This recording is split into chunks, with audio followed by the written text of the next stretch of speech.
Welcome to the VIP Home Podcast, where we talk about all the things homeowners need to know. Thank you for speaking with us, Laurie.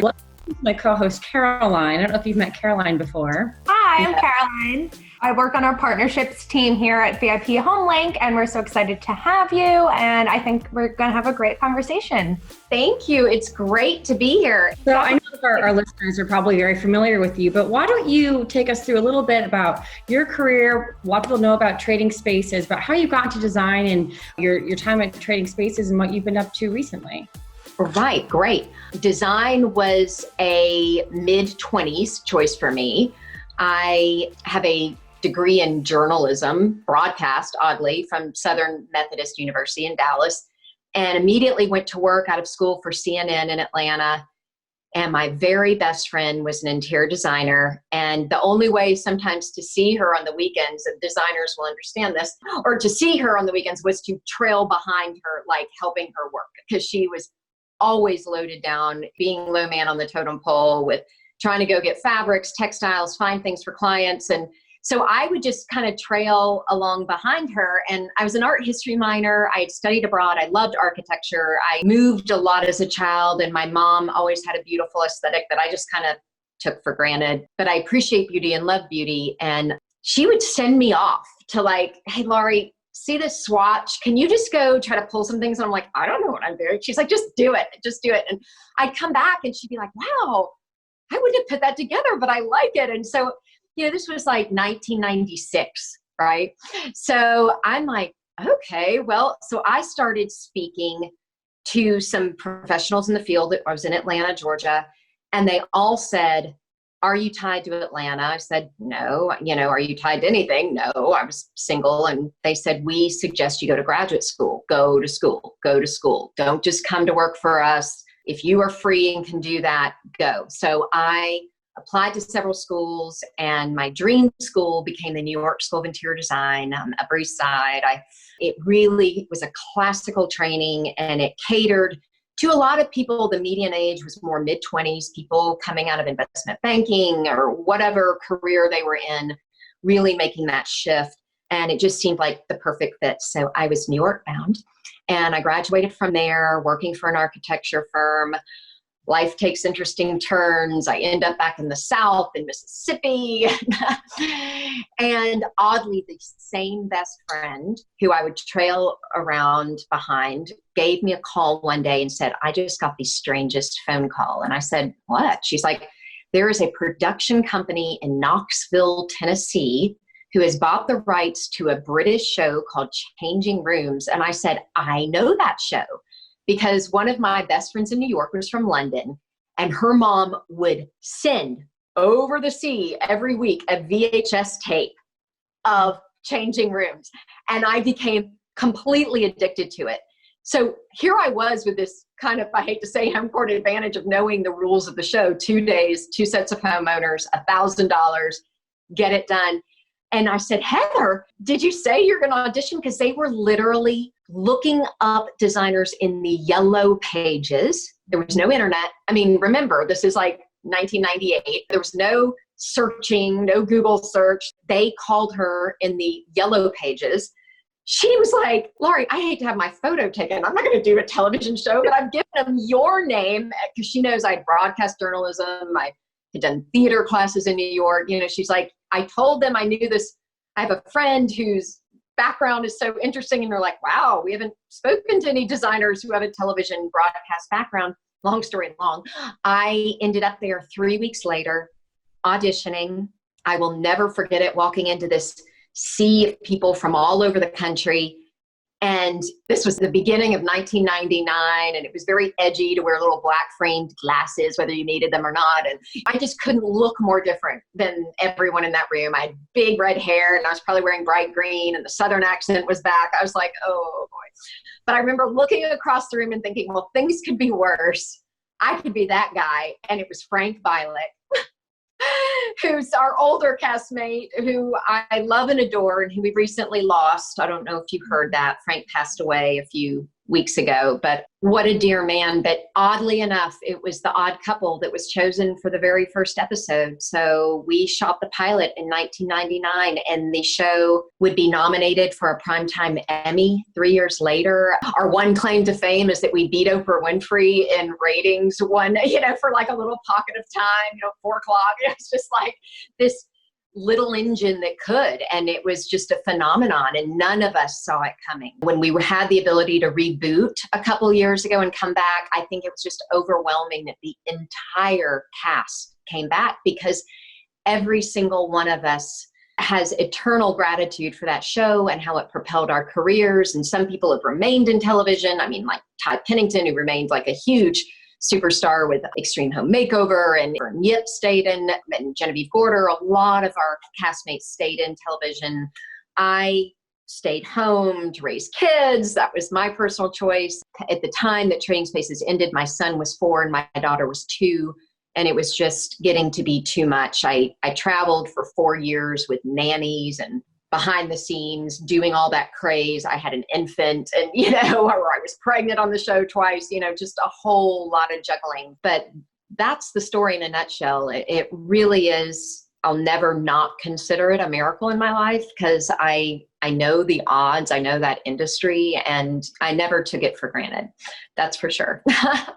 That's such an exciting story. I feel like when I graduated from school, I had no idea what to do, but I also no one ever directed me. And like I kind of ended up here just by some false turns along the way. But interior design is amazing. And the fact that you got a show from a friend like, Jacqueline, come on, hook me up more with different things. I know. That led to, I was able to write a book called Discovering Home. I had a lighting line, I had a textile line. I mean, a lot of doors opened with that. So I'm eternally grateful. And currently I'm doing some consulting. I've recently moved to Nashville, Tennessee. So I'm kind of a newbie here, finding my way, but I'm working for an Italian tile company, writing a blog on design at atlasconcordusa.com. If you all want to log on, I do a monthly blog. It's just a lot of beautiful imagery and hopefully good information. So more about beautifying home. Although who knows, maybe we'll talk more about eco-friendly, or, there are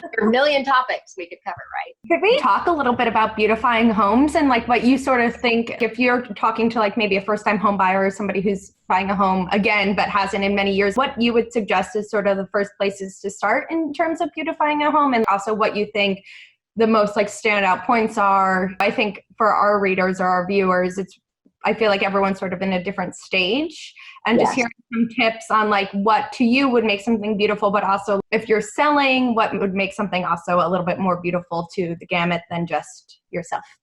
Right. Well, everyone, when you're looking for a home, what are the 3 things? Location, I realize you want to account for that. For me, things that I know, I personally, when I was just searching for this home that we're in here in Nashville, ceiling height is always nice because of natural light.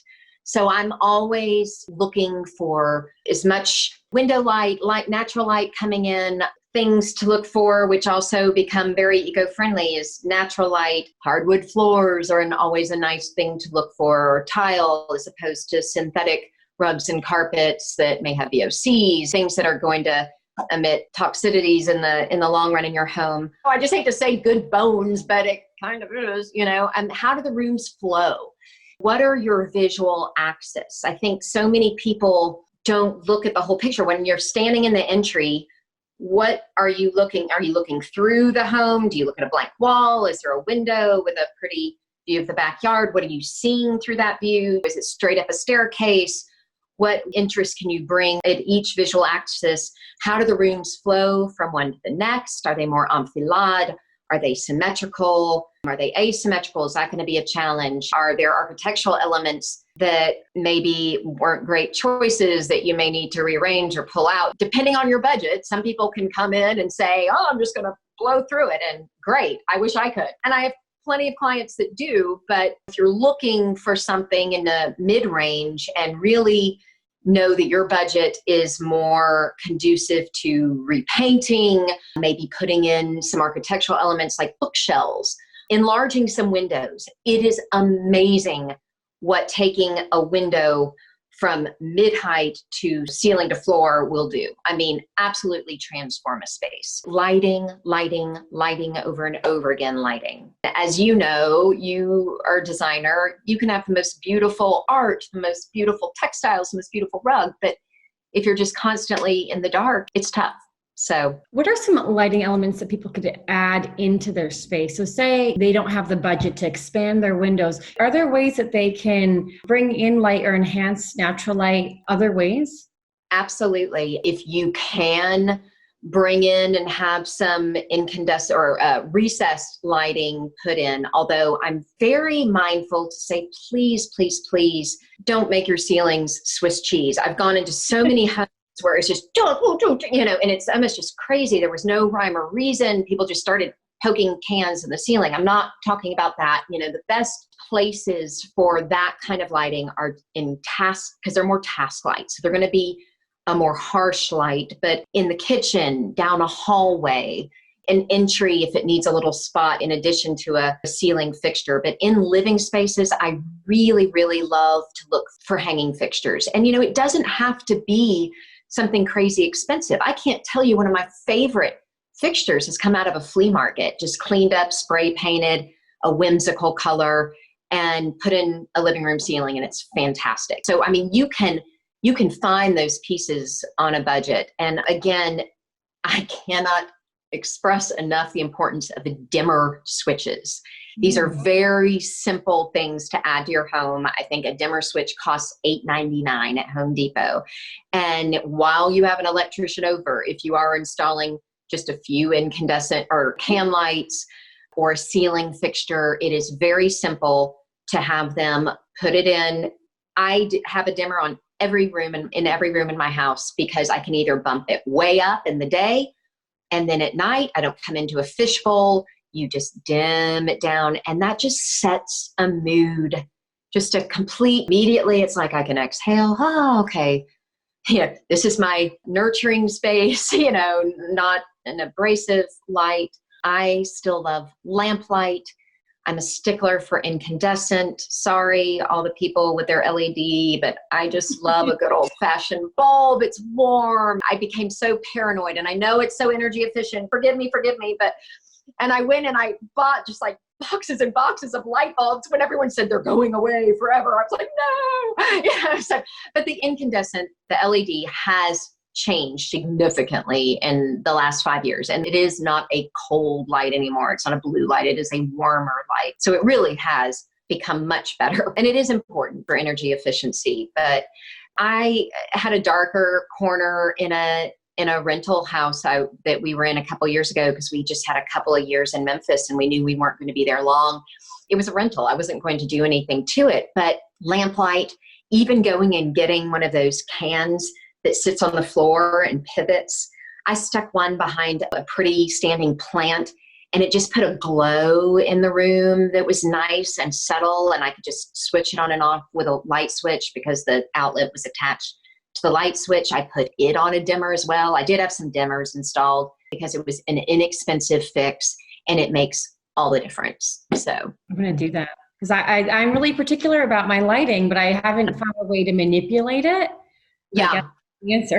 Yeah, it's a dimmer. I am telling you, you know, and then also if you have a great pair of lamps and you're just kind of tired of them, whatever, it's amazing what a new lampshade will do to completely change the face of a lamp. There are so many specialty stores now, and lampshades were so difficult to find 10 years ago. And now you can go in and just buy them at so many home stores and boutique stores, and looking for a paper parchment as opposed to a silk shade and the light that gives off. Parchment's going to give this nice warm glow, and it's very crisp, clean, more modern, fresh look. I love the juxtaposition of a parchment shade on an old ceramic kind of vase-like lamp. So there are ways to play and manipulate even with the fixture itself. So that's great. How do you think, so we just talked a little bit about lamps and lighting. So when you think about lamps and lighting, I feel like I also think about colors of walls or wallpaper. How do you think all that sort of ties together? And what do you think the best colors are? Or maybe for like selling or buying a home, what would you look for? I think if it's your long-time home, I really, really dislike the word trend, because home is a reflection of you, right? Your favorite color may not be my favorite color. What soothes and comforts you may not soothe and comfort me or the next person or whatever. But home at the end of the day is your nurturing place. And so if a certain color, if you love yellow, then I say you should have a yellow room and, make it high gloss. It'll be gorgeous. I know color intimidates so many people and it can be intimidating. And I myself have it looked different at 4:00 than it does at 9 a.m., the swatch I just painted on the wall. But again, my biggest recommendations for paint, and it is an amazing way to make immediate impact. Let's not deny it. I happen to love my green dining room I'm sitting in, but because that is comforting to me. But it's like a celery color, and I went through 5 different colors to find this color. One was too bright, too dark. You have to, and I know it's more work, but do a 2x2 swatch, 2 coats, line them up, look at it at different times of the day, or do your poster boards, whatever you need to do. But that is the way to do it. Key things to look for: low to no VOC. Now they have this green sealed certified. It is so much more accessible to find these non-toxic paints for your home. And the colors are rich and beautiful. And also, if you fell in love with a textile, often I will start with a piece of inspiration. Let's say you have a gorgeous vase with multicolors in it, and that's kind of your reference point that you're beginning. And you notice that the one unifying color with your textiles and your rug and this vase or lamps or whatever you're putting in the space, what is the one color that is going to just easily serve as a backdrop? Maybe this slight vein of celadon or whatever. You can take that and have it color matched exactly with technology. So, now more so than ever, color is less and less intimidating to research and find. Wall coverings are big time back. I love that wallpaper's back. I love the adhesive wallpaper that you can peel and stick yourself. If you're in a rental property, it does no damage to the wall. You can have a graphic accent wall and do it yourself.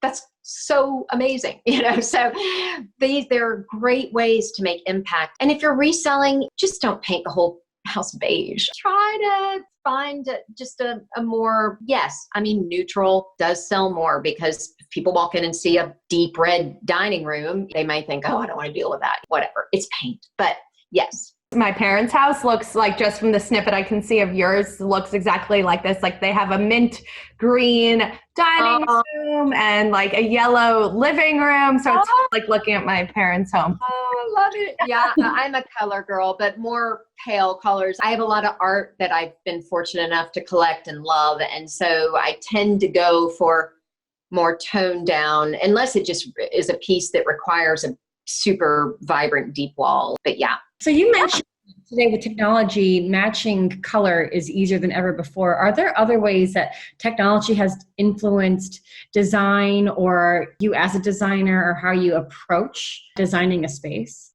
Absolutely.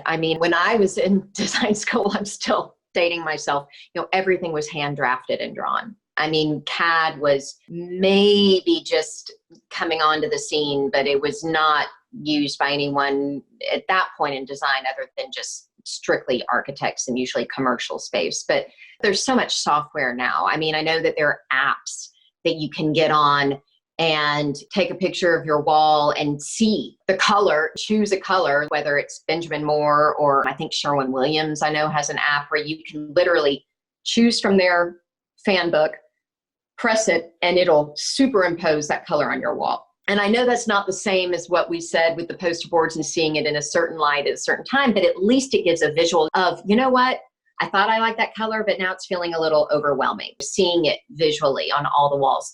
There are programs that you can get on and take dimensions of your room and furniture dimensions, and it'll put it into a floor plan for you. I know that there are wonderful resources out there. So yes, I think that's entirely different. And on top of that, just retail alone in the last 5 to 10 years. I can remember first shopping for the show, and I don't know if Target even had a home division. I mean, it's just so much is accessible to us. Honestly, I found it more challenging coming back to trading spaces 10 years later, because there was something almost less overwhelming buying in that particular $1,000 budget. I would go into a flea market and find some unique piece or whatever, and trying to plan it from a distance and not having the time to shop it, because we have to do this in less than 48 hours. And it was kind of a double-edged sword, because it's like there was so much online that I'm like, oh, I'm a little overwhelmed, because what if it doesn't ship in time and everything? And it was like, where just the good old-fashioned flea markets used to be, and the rummage sales. And so almost like there's so much in retail now that you've gotten rid of, or there are less and less of those places where you can really find unique objects and character-filled objects. But retail has so many beautiful things now, and any kind of genre and look. I just think it's completely changed. I've watched the industry completely change. What would you consider a big design don't? I feel like, again, I know it's preference, and you would say like, oh, like you really like color and you would maybe suggest not neutrals, but what are something big that you would be like, absolutely not, never, no matter what? Well, just from a logistics, and it's a mistake I've made it, other friends have made it, just not having correct dimensions, really making sure that the pieces you're ordering, if you're ordering, are going to land correctly in the space and not be too large. Really understanding scale and proportion is just an absolute must. Another big no-no. I can't tell you how many times, speaking of scale and proportion, that I would get a piece and think, oh, it's going to be perfect, and I'm working this time crunch, and then it wouldn't fit through the front door. Like we were in an odd-shaped complex and the door was too narrow. And I'm like, oh my word, should have checked that. I can't tell you, my very first job working for a designer, I made this huge mistake working for a very high-end client. And I went over there and I was working on her kitchen and her living room. And I looked, and at first she had said they were going to make their bar counter height. But in the last minute, I heard bar height.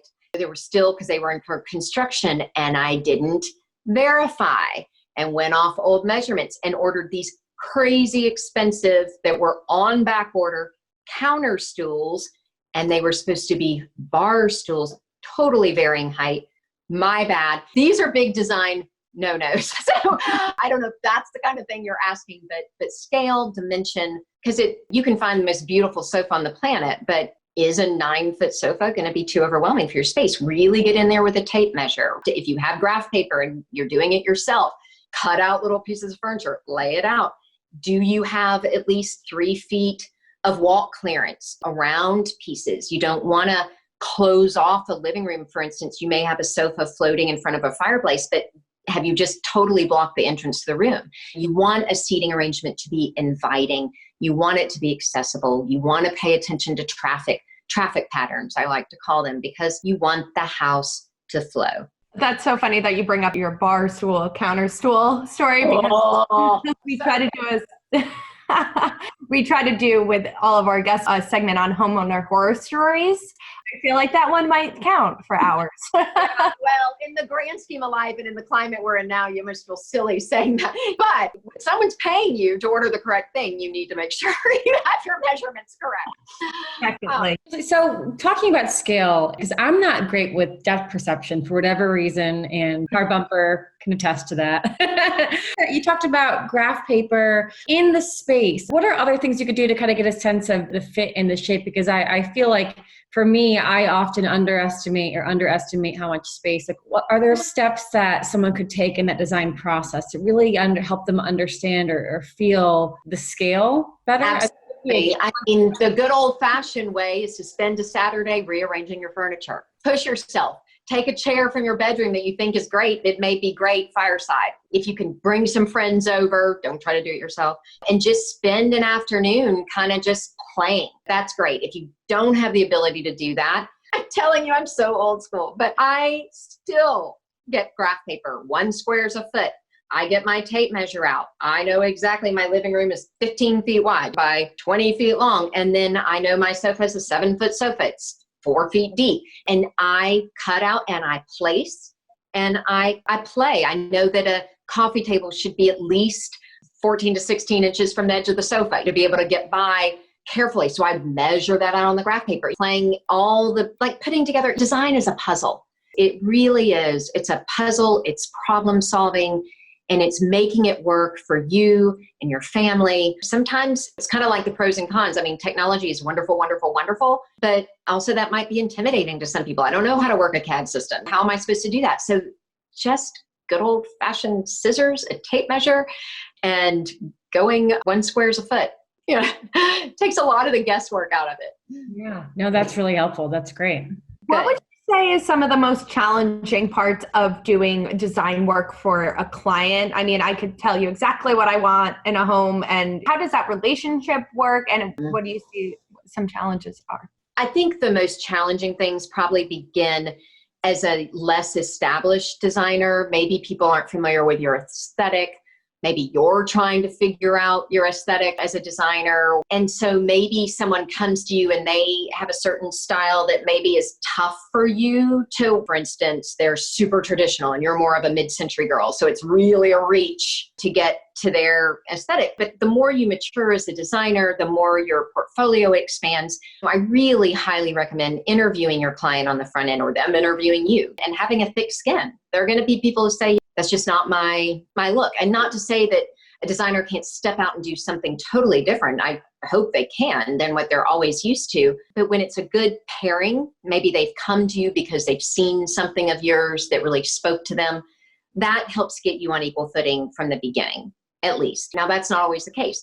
I have said this on the show for years, and I still say it all day long. I always have a client bring me inspiration pieces. So for instance, maybe they saw a room I did and they loved it. Maybe that's what, I like this room. Can you do something similar? Okay. Yes, we're not going to replicate it, but let's make it yours. So bring me something that speaks to you. I've had a client bring me Murano glass old ashtray from the 1940s that was their grandmother's, but it was gorgeous, kind of amber coating with gold fleck, rich kind of creamy tones and glossy, so a little bit of glamour. And it wasn't like we're going to make a room look exactly like this object, but I wanted to hear from them, what feeds you? I knew then we were going to put some gold accents in the room. We were going to some gold leafing. She loved mid-century, but maybe a little bit more 1940s with just a little bit more glamour in it. I exposed her to some French pieces and what was going on in the States at the time. And she loved a very modular, low-slung sofa that we gathered from that, even though the piece was very curvaceous. Having them bring, and it can be photos, it can be torn out magazine pages. I don't care. It can be downloaded from Instagram. But I just like to see something that spoke to this client, because ultimately I'm creating a home that is a reflection of them, not Laurie, but them. So listening is terribly important. And if you find yourself going off path with the client, you start to feel like you're not connected, bringing back that inspiration piece becomes a great touchstone to say, okay, what were we trying to achieve? Let's back up.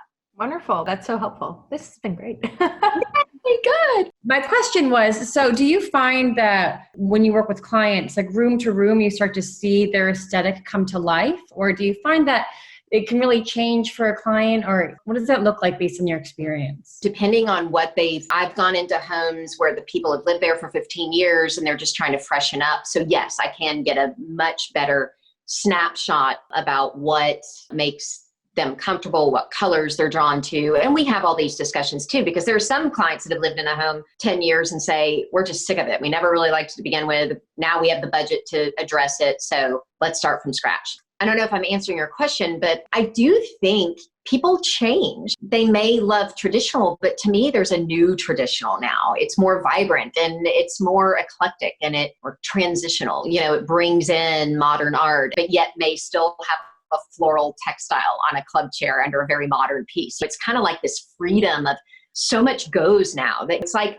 okay, fine. I went to design school. I understand the rules of like symmetry and proportion, but then now I kind of want to break them a bit, because that's going to bring healthy tension. I love to call it healthy tension into a space. I think I had a design school instructor who said every room needs a touch of black, even if it's just one little bit. It's just anchoring There's a thing called, well, it's a triangulation rule in design, where if you are working with an accent color that's maybe even subtle, it should appear 3 times in a space. Odd numbers are incredibly important in design. You may hear when you're accessorizing that you should have groups of 3s. It's more balancing. But triangulation, there may be a bold cerulean blue that's splashed through an abstract painting over the mantle. And then you maybe pick it up in a pair of lamps across the space. And then for that really bold blue to really take shape as an accent, maybe it throws or you've discovered in a lumbar pillow on a slipper chair across the room. It's just something scientific about this triangular formation that roots an accent wall, or accent, it can be an accent wall, an accent color into a space. So those are just little tips. How did I even get on that? I don't even know what you asked me. Sorry about that. So interesting. Like, how did I get into triangulation? What was the question? Just like finding like a motif throughout a space or through a home, but I guess creating a motif within a room, with that. Yeah. With that and if you have a room that's adjacent to another room, like for instance, y'all commented, you can see just a sliver of my living room through there, and I'm sitting in the dining room. This soft green, I don't know if you can see, but I have a slipper chair. I'm pointing to it way back there. That green appears nowhere else in that living room, but I chose it because visually it connected this space, which is so open, to that space. It connected the 2 spaces so they're not disjointed. Does that make sense? Yeah, absolutely. Yeah. So just paying attention to that visual axis and flow. And I don't want one room next to another room that they don't make any sense together. Let's do something to make that imaginary thread kind of go through the entire house. What's that one thing that's kind of, and it's better if it's subtle. Doesn't mean you have to paint every room in your house white and stick there, because it's just, if that makes sense. Great. Well, I think I'm wrapped for questions. Caroline, do you have anything else you want to ask? Yeah, I just had and maybe we probably went through this kind of throughout the whole thing, but what, in your humble opinion, would you say are some things that would increase a home's value? If you can come up with 3 like sort of quick tips or tricks on that, I think would be, and then I too am out of questions. Absolutely. I think things that increase a home's value is addressing the flooring. I mean, when you have a newly refinished, great floors that are in great shape, that a homeowner didn't have to come in and completely readdress all the flooring. That can get overwhelming. So if you have hardwood, of course, it's difficult, but you may say once you've moved, you'll have them refinished, or, anything you can do to motivate a buyer. I think kitchens are just big pluses, but then there are a lot of kitchens that aren't done correctly. And then you think, oh, I'm just having to pay so much for this house because they just redid their kitchen and I don't like any of it. So that's why in kitchens, I try to make sure I get just things that I personally do in a house when I move in. I don't care for soffit space, above cabinets, open space. If I can have cabinetry that goes clean to the ceiling, I think that's a great change you can make to a kitchen. Again, great task lighting.